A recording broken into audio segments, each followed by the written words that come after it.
안녕하세요. 코빗의 피터입니다. 네, 오늘은 지난주에 나왔던 뉴스, 미국의 SEC가 9개의 코인에 대해서 증권이라고 주장을 하고 있다는 그런 뉴스에 대해서 말씀드리고자 합니다.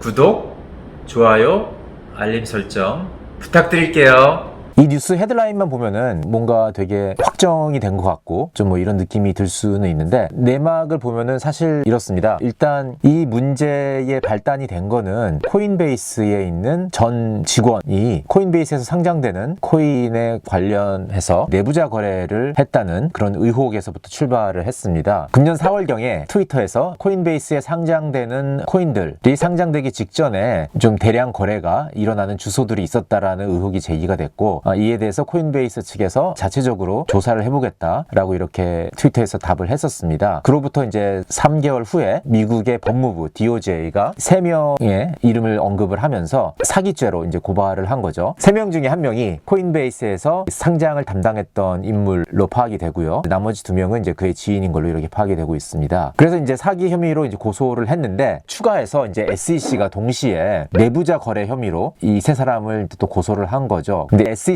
이제 내부자 혐의로 고발을 하기 위해서는 이 3사람이 거래를 했다는 코인들이 증권이어야지만 SEC의 관할권에 들어오게 되는 거죠. 그래서 20개가 넘는 자산을 상장을 하면서 이 3사람이 거기서 내부자 거래를 한 것 같은데 이제 그 중에서 한 9개의 자산이 증권인 것으로 자기네들은 판명을 한다고 이제 얘기를 하면서 그러면서 내부자 거래 혐의로 고발을 한 겁니다. 이 사건의 내막을 보면은 앞으로 이 가상자산 업계에서 벌어질 수 있는 어떤 중요한 이슈들을 몇 가지 저희가 파악을 할 수 있어서 그거에 대해서 좀 언급을 해보자 합니다. 일단 미국의 법무부가 이제 사기 혐의로 고발을 했는데 이제 사기 혐의가 여러 가지가 있어요. 여기서 DOJ가 고발을 한 그 사기 혐의는 통신 사기입니다. wire fraud라고 이제 통상적으로 얘기를 하는데 그 외에도 뭐 증권 사기 뭐 이런 것도 있어요. 근데 DOJ는 증권 사기로 고발을 하지 않고 통신 사기로 고발을 한 거죠. 그래서 왜 그랬을까 이제 생각을 해보면은 이것 또한 이제 증권 사기라고 주장을 하기 위해서는 3명의 사람이 거래를 한 그 코인이 이제 증권이라는 걸 증명을 해야 되는 그런 추가적인 부담이 있는 거죠. 그런데 이게 코인의 증권성을 판매를 하기에는 굉장히 애매한 상황이기 때문에 그런 어떤 부담을 짊어지는 것보다도 통신 사기로 이제 고발을 하면 훨씬 더 간단한 거죠. 그런 어떤 미정보 공개를 사용을 해서 부당하게 이익을 취했다라는 것만으로도 이제 통신 사기가 성립이 되기 때문에 DOJ는 그렇게 고발을 한 겁니다. 그리고 이제 DOJ가 고발을 하게 되면 이거 이제 형사 소송인 거고요. 이제 좀 더 심각한 거죠. 근데 SEC가 고발하는 거는 전부 다 이제 민사 소송이 됩니다. 우리가 SEC와 리플의 소송 건에서도 얘기했던 것처럼 지금 이 리플과 SEC 사이에 벌어지고 있는 소송은 이제 민사 소송인 거죠. 그런데 이제 SEC가 주장을 하기 위해서는 증권이라고 주장을 해야지만 가능하기 때문에 그래서 9개에 대해서 이제 증권성을 얘기를 한 거고요. 근데 SEC가 그럼 여기서 왜 이렇게 치고 올라왔냐? 왜냐면 이미 3사람은 사기 혐의로 고소가 됐는데 왜 추가적인 어떤 소송을 제기를 했느냐를 생각을 해보면은 결국에는 이제 관할권 싸움인 것 같습니다. 지금 언론에서는 사실 SEC가 훨씬 더 많이 가상자산 관련해서 언급이 되기 때문에 우리 머릿속에는 이제 뭔가 이게 SEC가 굉장히 중요한 역할을 하는 주도적인 역할을 하는 그런 정부 기관인 것처럼 생각할 수도 있을 것 같아요. 그리고 한국에서는 이런 어떤 자본시장 관련된 규제를 하는 기관이 여러 개가 있지가 않죠. 한 군데밖에 없다 보니까 좀 이게 감이 안 올 수도 있는데 미국 같은 경우는 크게는 SEC와 그다음에 CFTC라는 2개의 기관이 있는 거죠. 이제 CFTC는 Commodity Futures and Trading Commission인데 여기서는 주로 커머더티 상품이라도 얘기를 하죠. 원자재나 뭐 이런 거래, 특히 선물 같은 것도 이제 CFTC에서 관리를 하게 되는 거고요. 그렇게 기관이 크게는 2개로 나눠져 있습니다. 이 2개의 기관이 기존에는 커머더티냐 아니면 증권이냐 이런 게 확실하게 구분이 되어 있었기 때문에 그렇게 뭐 마찰을 일으키는 경우는 별로 없었지만은 이제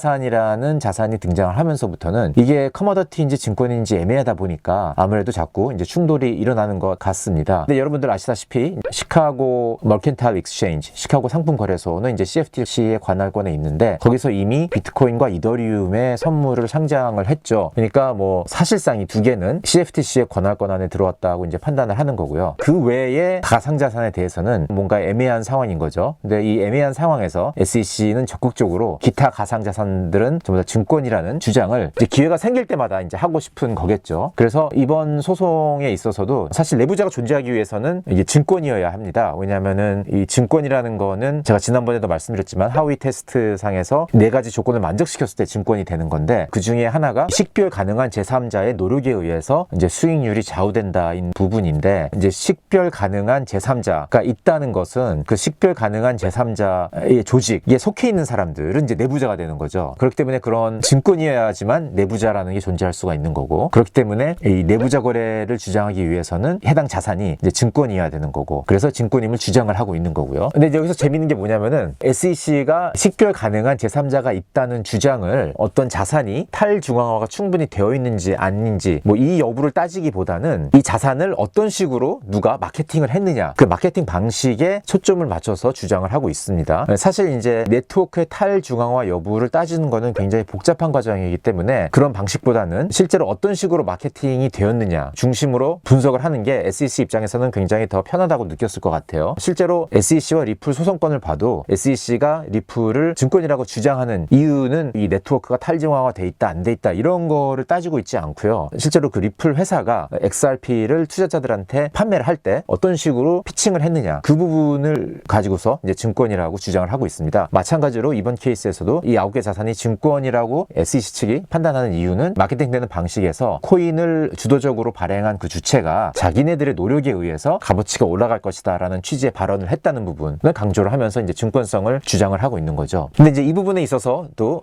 이제 CFTC는 굉장히 할 말이 많은 것 같습니다. 이제 CFTC 입장에서는 이 증권성 여부를 판명하는 거는 굉장히 오픈되게 공개된 장소에서 많은 논의를 통해서 많은 의견을 반영을 해서 그 과정이 새로 만들어져야 되는 건데, 그냥 SEC가 공개적인 방식이 아니고 불투명하게 자기네들끼리 뭔가 임의적으로 마음대로 이거는 증권이다 아니다 판단을 하면서 그거에 기반해서 소송까지 일으키고 있다는 그러한 행위에 대해서 굉장히 불편한 심기를 표현을 하면서 CFTC의 의원 중에 한 분인 이제 캐롤라인 팸이라는 분은 이제 컴플레인 레터를 이제 쓴 것 같습니다. 이제 앞으로 이 사건이 어떻게 전개될지를 생각을 한번 해보면은 이제 우리가 이 가상자산 업계의 발전 과정을 이해하는 데 있어서 중요한 몇 가지 이슈가 눈에 들어오게 됩니다. 하나는 증권성 여부를 따지는 이슈가 굉장히 중요할 거라는 거죠. 이거는 뭐 지난번 영상에서도 저희가 말씀을 드렸고, 저희가 리서치 팀에서도 2번의 리서치를 통해서 하위 테스트의 중요성 그리고 탈중앙화의 중요성에 대해서 이제 말씀을 드렸는데, 뭐 이에 관련된 이야기인 겁니다. 특히 이제 SEC와 CFTC 사이의 그 완력 싸움이 이제 가상자산이 제도권화됨으로 인해서 더욱더 두드러질 것으로 이렇게 예상이 되고요. 특히 이제 CFTC는 SEC보다는 좀 훨씬 작은 조직이었고 여태껏 좀 조용했었는데, 이번에 CFTC의 위원 멤버들 구성이 이제 싹 바뀌면서 좀 더 어그레시브하게 나올 수 있는 그런 가능성도 좀 보입니다. 이번에 컴플레인 레터를 쓴 캐롤라인 팸이라는 분도 금년 4월에 새로 이제 의원으로 임명이 된 분 같아요. 그래서 이제 이 완력 싸움이 굉장히 중요할 것으로 보여지고, 물론 이거를 해결하기 위해서 최근에 그 루미스 법안이라는 게 지금 미국 의회에 계류되고 있는 상황인데, 이 법안의 내용을 보면은 이제 확실하게 증권이라고 보이는 알트코인들은 SEC의 관할 안에 넣고, 비트코인이나 이더리움은 CFTC 관할권에 넣고, 그 중간에 약간 애매한 그 자산들, ancillary asset이라고 이렇게 표현을 했는데, 그런 자산들은 이 자산들의 네트워크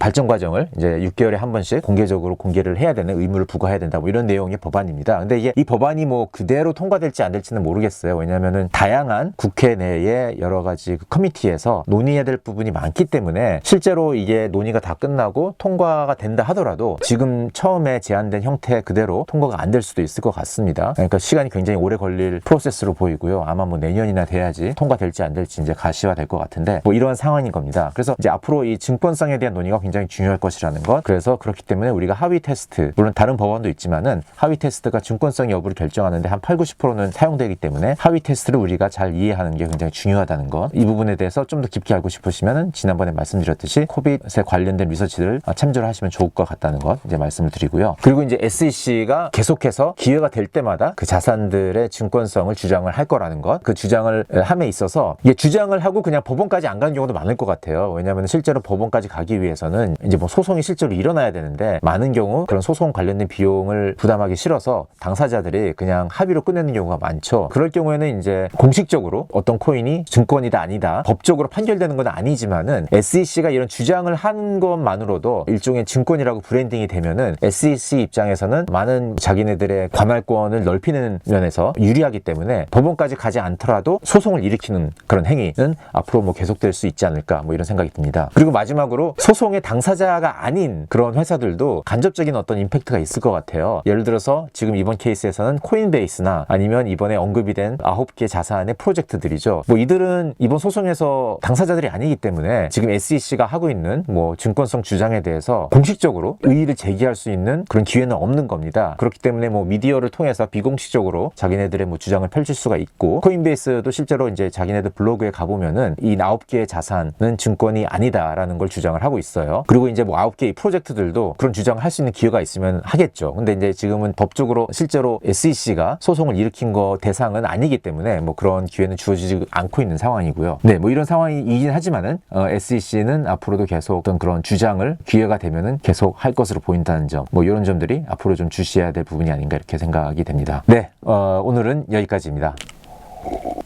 바이바이.